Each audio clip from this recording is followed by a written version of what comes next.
berbicara tentang bid'ah, ada mengatakan bersalam-salaman selepas solat adalah bid'ah.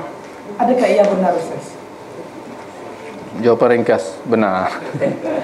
Kenapa sahabat tak buat? Rasulullah tak buat. Senang kan?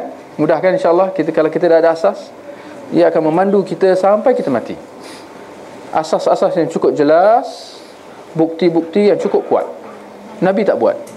Dia nak cuba nak melawan Nabi, sahabat tak buat.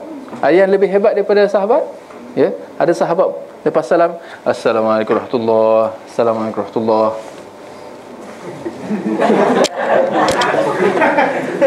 Masyarakat buat kan? Nabi buat tak? Ya. Assalamualaikum warahmatullahi, Assalamualaikum warahmatullahi. Salam.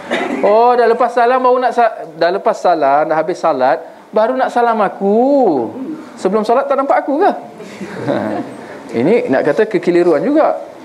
Kita bila jumpa orang, bila masa kita kena bagi salam? Masa mula jumpa tu lah. Bila masuk tu, bila duduk kat sebelah tu, Assalamualaikum.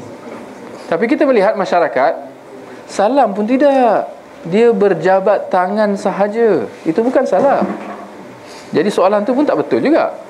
Dia bukan salam, dia berjabat tangan. Berjabat tangan sunat. Memberi salam, menjawab salam, itu yang wajib.